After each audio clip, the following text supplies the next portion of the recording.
For 8 straight hours, they made a black man sit in a lobby, as if his time meant nothing at all. No one asked who he was.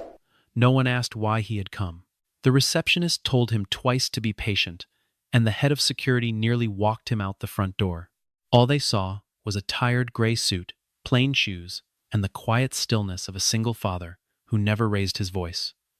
But when the boardroom doors finally opened that afternoon, the entire floor went silent, because the man they had left waiting in a plastic chair was the same man who signed every paycheck in the building. Andre Whitlock walked into the lobby of Meridian Apex at 7 minutes past 8 in the morning, carrying nothing but an old leather bag and a stillness that made him easy to overlook. There was no assistant beside him, no driver waiting at the curb, no expensive watch catching the light. His suit was gray, clean, and years out of fashion, the kind of suit a careful man wears when he has learned not to waste money on things that do not matter. Tessa Rowan glanced up from behind the reception desk and asked if he had an appointment, and when he said that he did, she asked with whom. "The CEO," he answered, and when she searched the system and found no trace of his name, her patience began to wear thin almost immediately. Andre explained, calmly, that his visit concerned ownership and finance, words that should have meant something to anyone paying attention, but Tessa only heard a stranger without a badge, and without a reason. She asked if he was a vendor, and he said no. She asked if he was interviewing for a position, and he said no again. When she finally asked, with real irritation now, exactly who he was, Andre looked at her and said simply, "The person you need to see," and the answer unsettled her enough that she told him to take a seat and wait. There was a particular kind of patience in the way Andre carried himself, one that had been earned rather than taught, the sort of patience a man develops after years of learning exactly how the world tends to see him before it ever learns his name.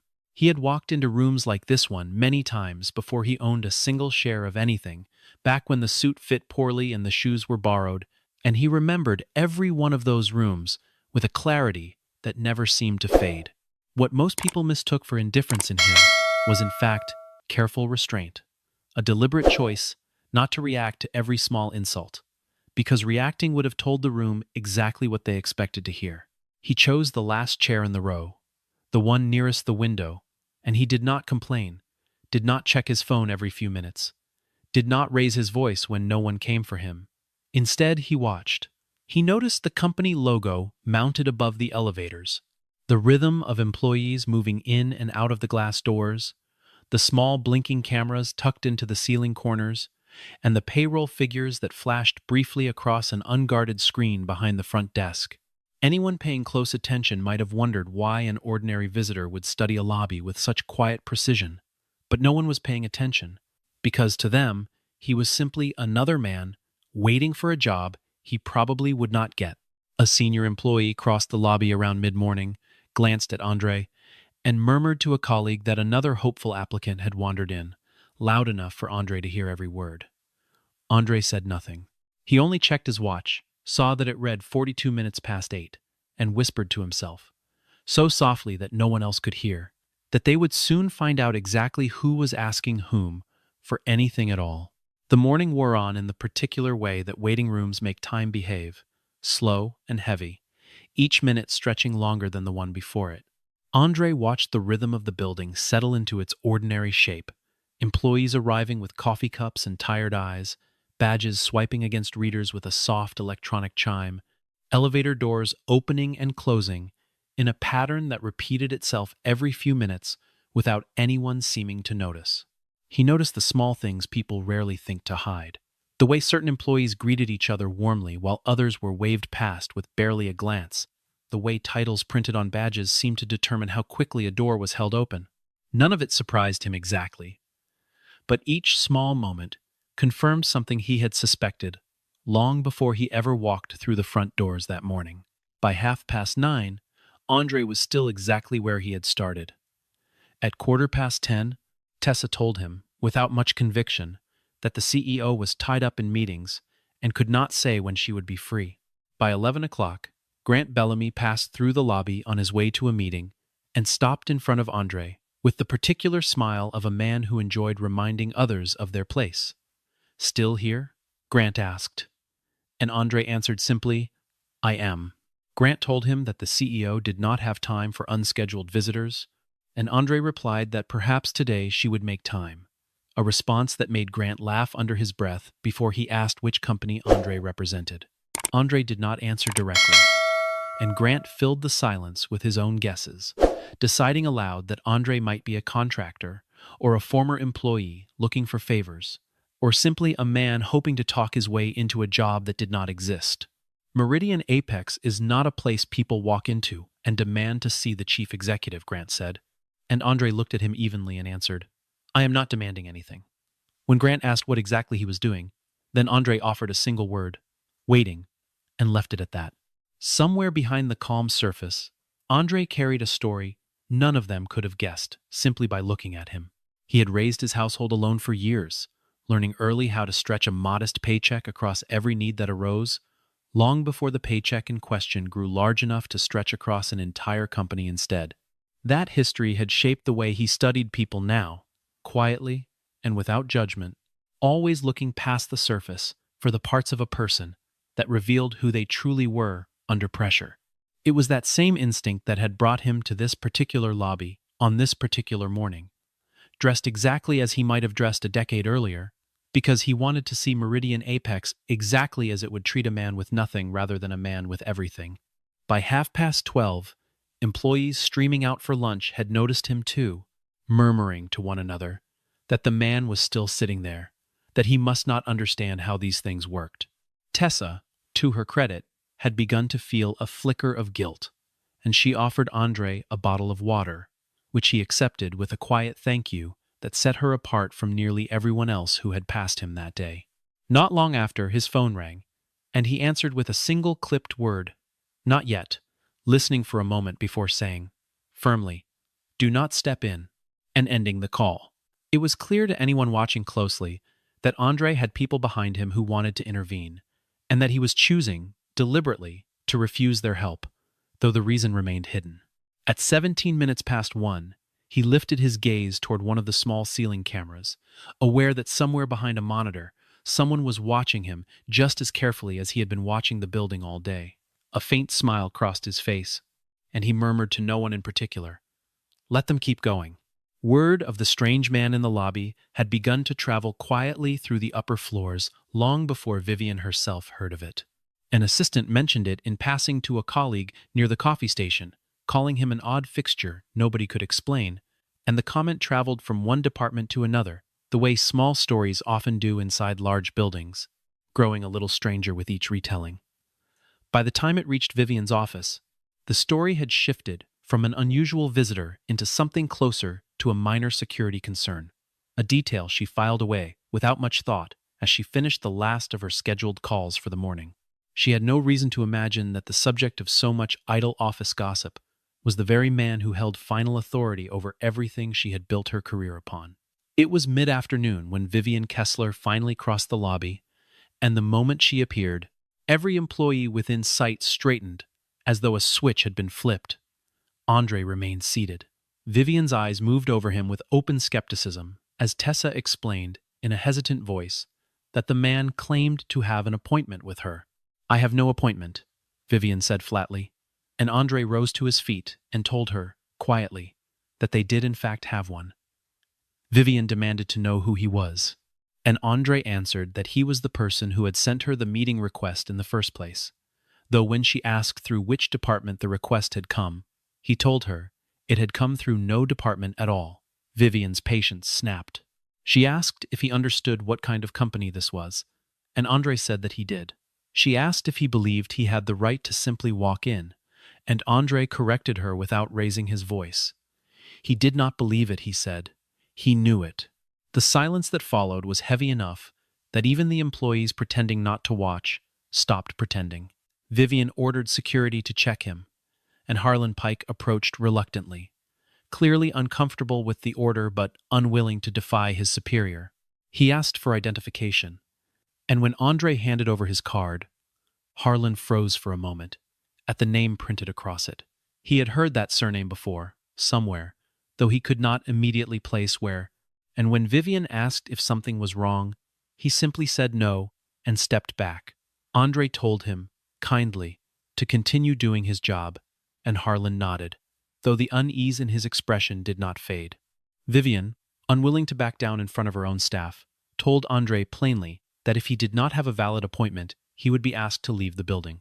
In response, Andre took out his phone, opened an email, and held it briefly without showing her the screen, saying only that she would understand very soon exactly why he had come.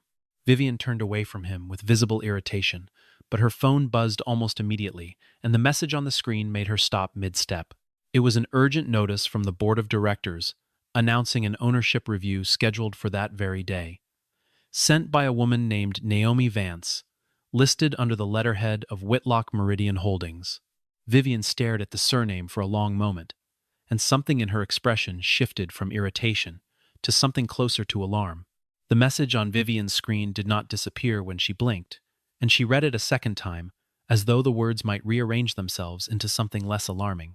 An ownership review, scheduled for that same afternoon, initiated not by any department she controlled, but by an office that sat above her own authority entirely. She thought of the man still sitting in her lobby, of the stillness in his posture, and the strange confidence in his voice, when he told her she would soon understand everything, and a cold unease settled into her chest that she could not immediately explain away. She had built her career on reading people quickly, on sizing up a room within seconds of entering it, and for the first time in longer than she could remember, she realized she had misjudged someone completely. Naomi Vance arrived at the building not long after, bypassing the front desk entirely and walking straight toward the man everyone else had spent the day ignoring. "Mr. Whitlock," she said, and the words landed like a small earthquake across the lobby. Tessa went pale. Grant turned sharply from where he stood near the elevators. Vivian said nothing at all. Naomi asked how long he had been waiting, and Andre answered that it had been nearly 6 hours, prompting Naomi to look directly at Vivian and ask if that was true. Vivian offered no response, because there was nothing she could say that would soften what had just been revealed in front of her own employees. Naomi handed Andre a thick folder, its cover printed with the words Whitlock Meridian, Ownership and Executive Authority, and the sight of it sent a visible tremor through Grant. "Whitlock," he repeated, almost to himself, and when he asked whether Andre was somehow connected to the company that owned their parent corporation, Andre answered with a single steady word, "Yes." Grant tried to finish the sentence forming in his mind, and Andre cut him off gently, suggesting they continue the conversation upstairs, in the boardroom where the whole matter could be handled properly. Yet Andre did not move immediately to punish anyone, which surprised everyone in the room who expected him to explode with the kind of fury his morning had more than earned. Instead, he asked everyone to remain calm, telling them plainly that he had not come to humiliate a single person in that building. When Vivian finally found her voice and asked why he had come at all, Andre told her the truth. He wanted to see how the company treated people it believed did not matter. He explained, in careful and measured words, that he had spent the day quietly studying how the front desk treated visitors, how lower-level staff were spoken to and overlooked, how raises and approvals moved through the departments, how the chief financial officer allocated the company's budget, how the chief executive made her decisions, and how deeply the entire culture had come to value titles over the human beings who held them. Andre walked slowly around the boardroom table as he spoke, his footsteps unhurried, his voice never rising above a measured, even tone that somehow carried more weight than shouting ever could. He reminded the room that a company was never built by the people whose names appeared on its letterhead, but by the ones who answered its phones, cleaned its floors, and greeted its strangers each morning without knowing whether that stranger might one day matter. He told them that he had walked their hallways for years, under names and roles they never suspected, watching quietly from positions far beneath the one he now occupied, learning the company from the ground upward rather than from the top down. It was, he explained, the only way he trusted to learn the truth about any organization he was asked to protect. Naomi placed one final document on the table in front of everyone, a ledger showing every payroll approval across the entire organization, and Andre looked directly at Vivian. "Do you know whose signature comes last on every one of those approvals?" he asked, and before she could answer, he told her himself. "Mine." The elevator ride to the executive floor passed in near total silence, the kind that settles over a room when everyone understands that something significant has shifted, but no one is quite ready to say it aloud. Grant kept glancing sideways at Andre, as though trying to reconcile the tired gray suit with the folder Naomi carried under her arm, unable to make the two images sit comfortably together in his mind.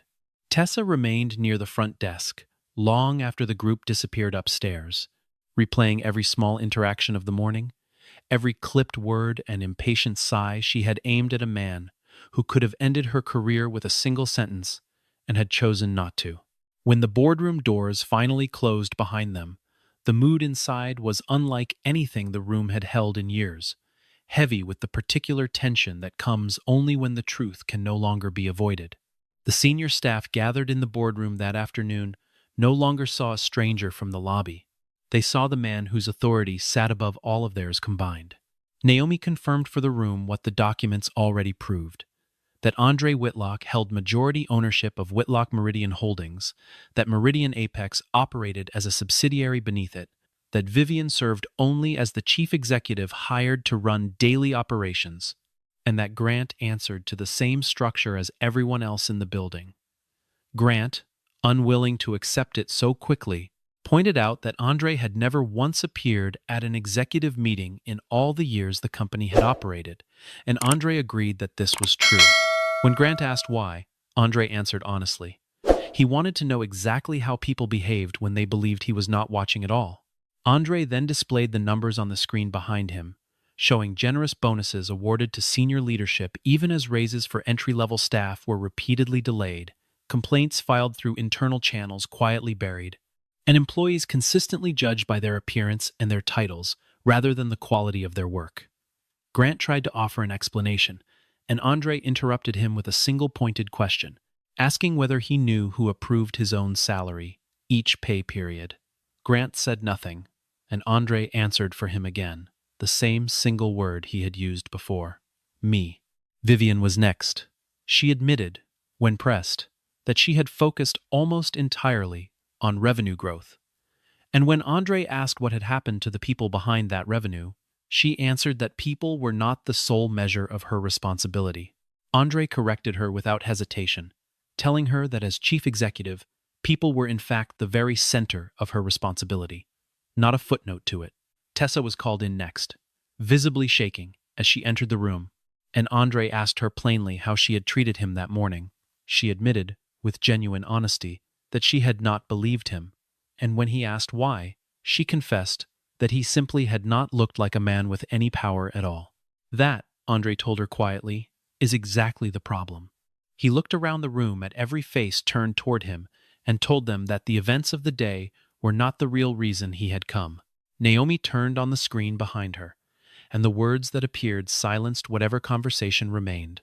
An audit alert showing $18,400,000 unaccounted for. No one in the room spoke for several long seconds. The mood in the boardroom shifted again once the audit alert appeared, the earlier tension over Andre's identity giving way to something sharper and more urgent.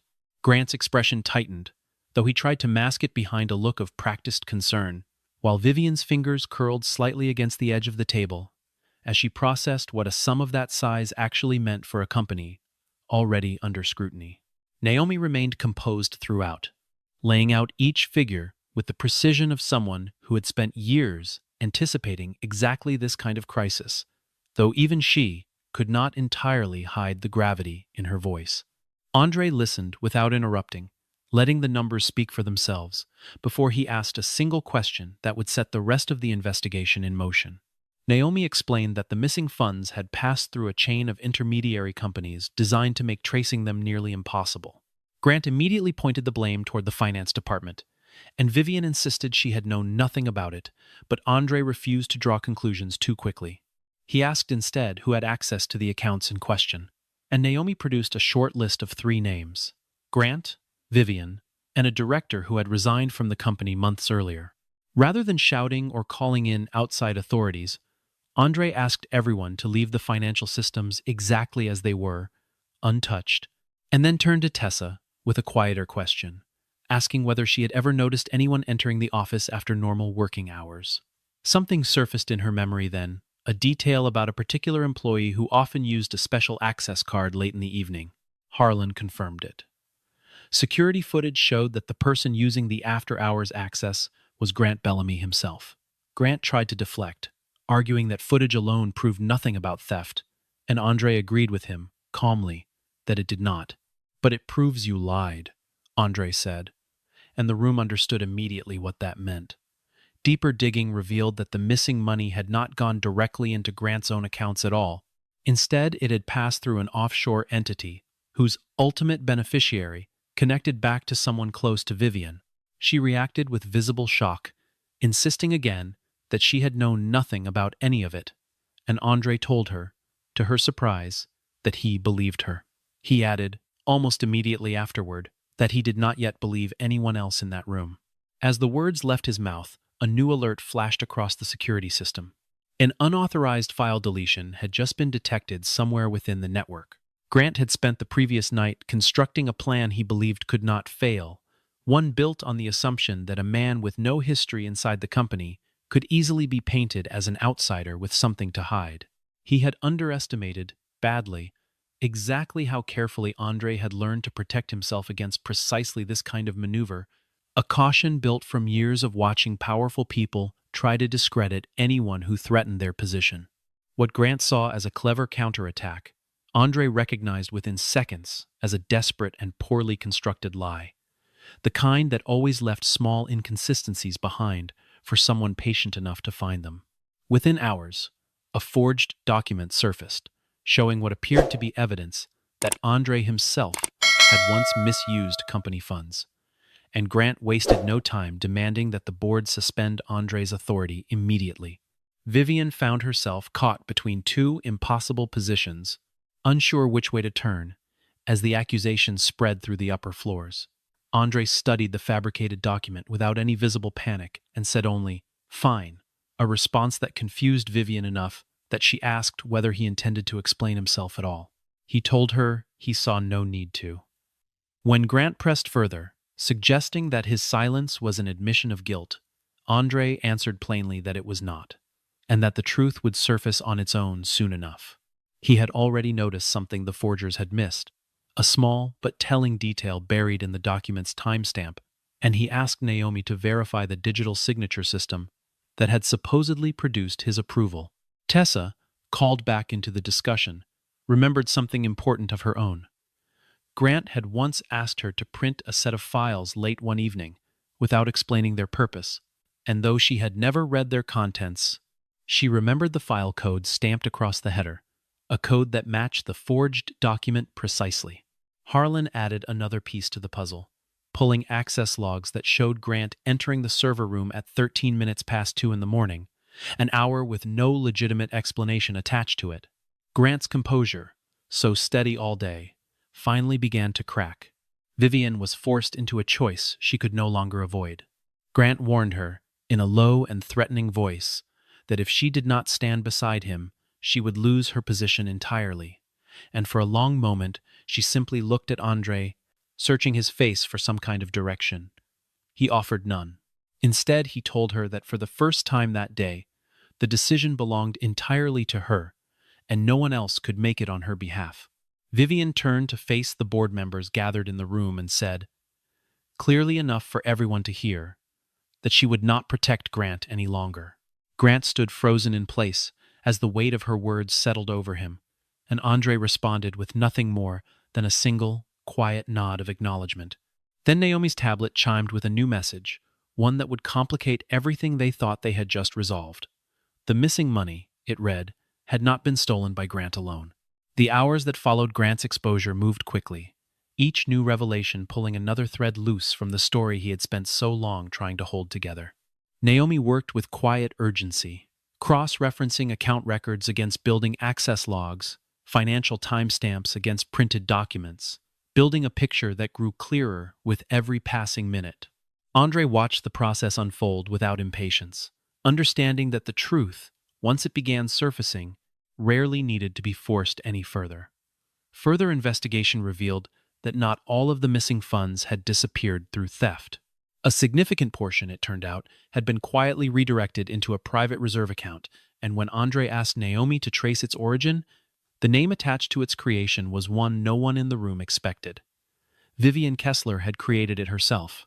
Every eye in the boardroom turned toward her, and this time, she did not look away. The truth came out slowly. Vivian explained that months earlier, she had discovered a group of shareholders quietly working to force a sale of the company, and in response, she had secretly moved funds to protect a critical strategic division from being dismantled in the process. In doing so, she had broken protocol completely, bypassing every proper channel meant to prevent exactly that kind of unilateral action. Andre asked her why she had never disclosed any of it, and Vivian answered honestly that she had feared the board would remove her the moment they learned what she had done. Andre pointed out, gently but firmly, that concealing it from him had hardly proven to be the safer choice, and Vivian admitted that she had never even known he was the true owner of the company until that very day. Andre made it clear that his response was not going to be blind punishment for everyone involved. He explained, to the room and to himself in equal measure, that there was a difference between greed, fear, honest mistakes, and deliberate deception, and that each deserved a different kind of judgment. Grant, he had already decided, belonged in the last category. Vivian, despite her serious lapse in judgment, belonged somewhere closer to the third. As the meeting seemed to near its resolution, Naomi discovered yet another account tied to the missing funds, this one benefiting Grant Bellamy directly, exactly as expected. But a second name appeared beside his on the same account, one that startled everyone in the room far more than Grant's ever had: Harlan Pike. Harlan did not try to deny it when confronted. He admitted, with visible shame, that he had accepted money from Grant in exchange for quietly overlooking certain after-hours entries into the building, a clear violation of everything his position required of him. He insisted, however, that he had never known anything about the larger theft, that his own involvement had gone no further than looking away a handful of times in exchange for a payment he had convinced himself he desperately needed. When Andre asked him directly why he had taken the money at all, Harlan answered simply that he had been afraid of losing his job, and for a moment, the room fell into a heavier kind of silence than it had held all day. Something in that answer seemed to reach Andre in a way the rest of the confrontation had not. He understood, more than anyone in that room could have guessed, what it meant for a man to be forced to choose between his dignity and his survival, and the memory of that choice had shaped much of who he had become. Andre did not dismiss Harlan on the spot. Instead, he told him plainly that what he had done was wrong, and Harlan nodded without argument. Then Andre added that Harlan had at least told the truth when it counted most, and that this honesty was the very reason he still stood in that room at all. Harlan's confession left a mark on the room that lingered longer than anyone expected, a quiet reminder that fear could push even a fundamentally honest man into a decision he never would have made under different circumstances. Andre thought briefly of every job he had taken in years past simply to keep food on the table, of every small compromise made not out of greed but out of necessity, and he recognized something of his own younger self in the security guard standing before him now. It was that recognition, more than any policy or procedure, that shaped the mercy he chose to extend. A mercy built not on weakness, but on a clear-eyed understanding of what desperation could make a person do.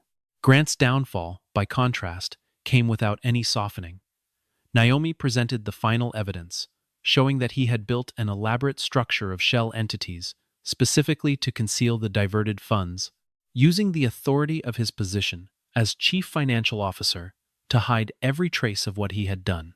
Vivian, standing before the board one last time, accepted responsibility for her own part in the failure, telling them plainly that she had never built an environment where employees felt safe enough to speak the truth without fear. Andre looked at her for a long moment before responding that hers was the first answer all day that he genuinely believed.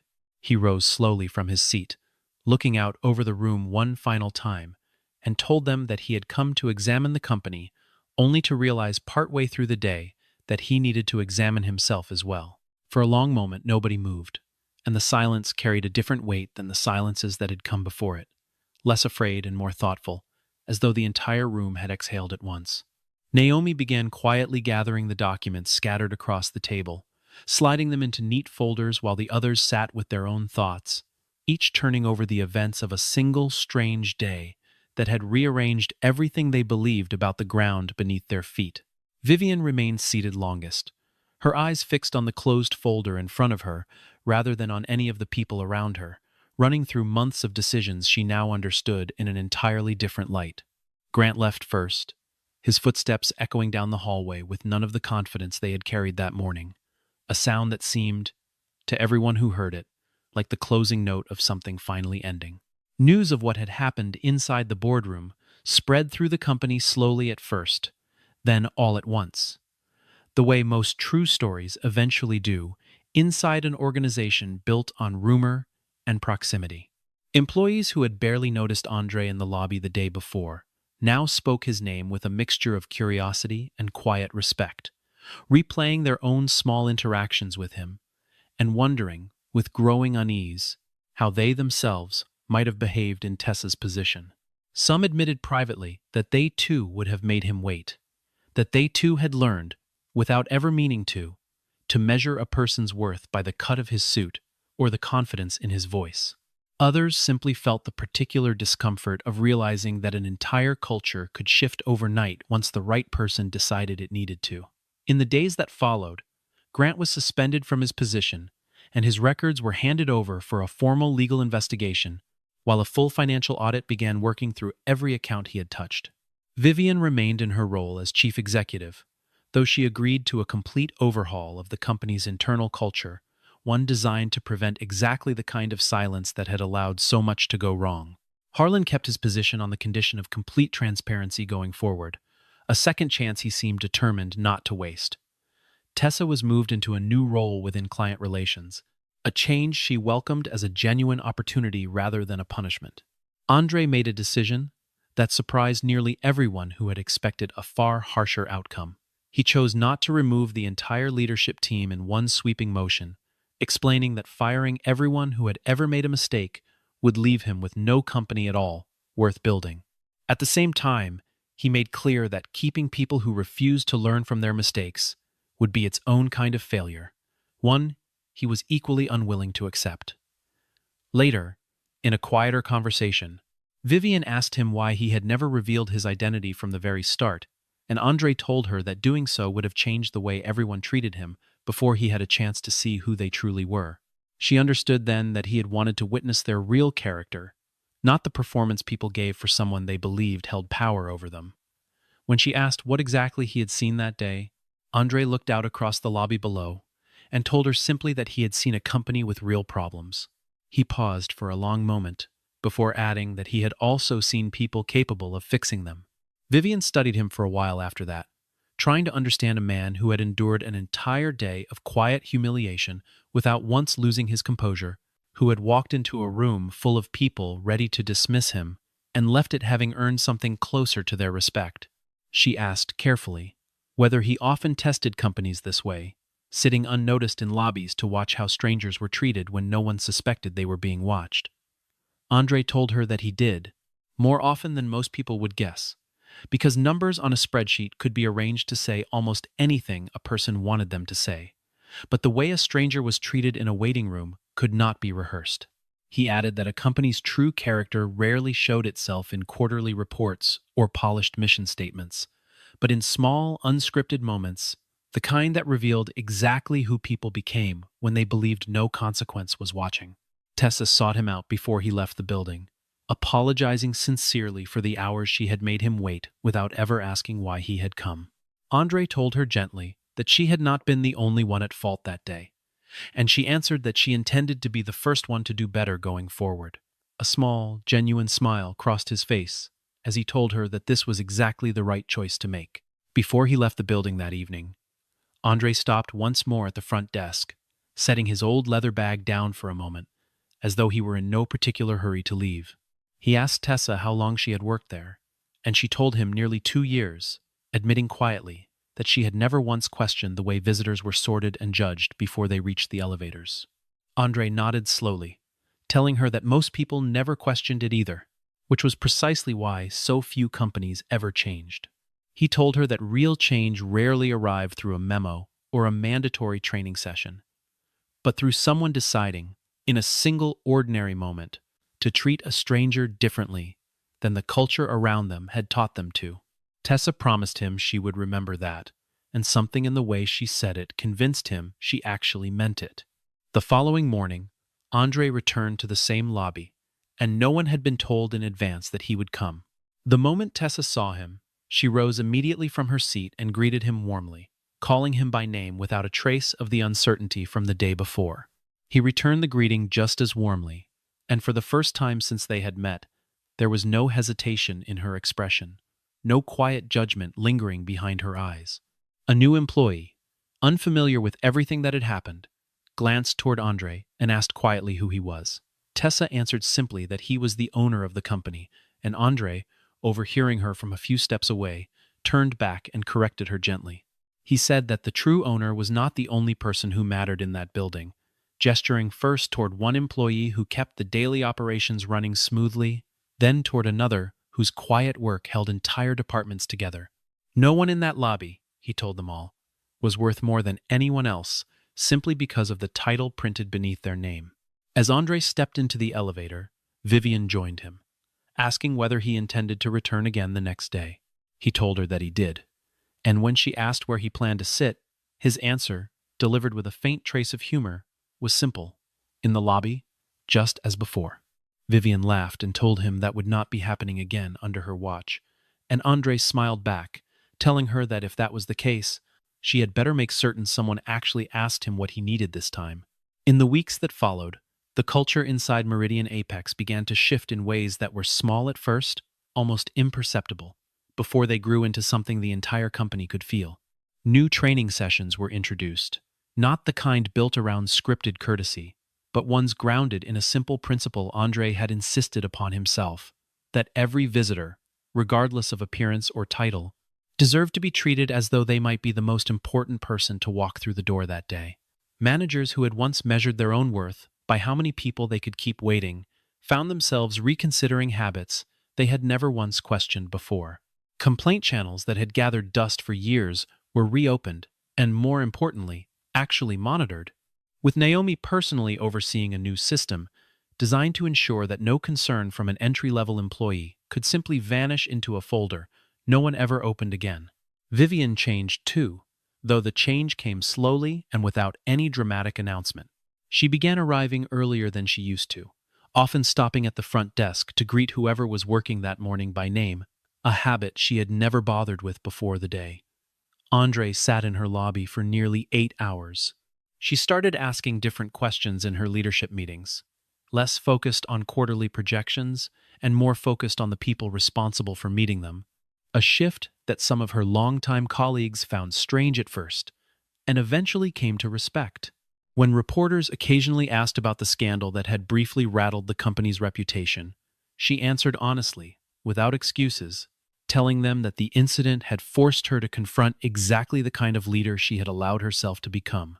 Grant's case moved through the legal system over the following months, the evidence against him growing more comprehensive with each new filing Naomi's team uncovered. He never returned to the building again, and few employees mourned his absence, though several admitted privately that his fall had taught them more about the cost of unchecked ambition than any leadership seminar ever could. Harlan remained in his position, true to his word, operating now with a transparency that seemed to lift a weight he had carried for longer than anyone realized.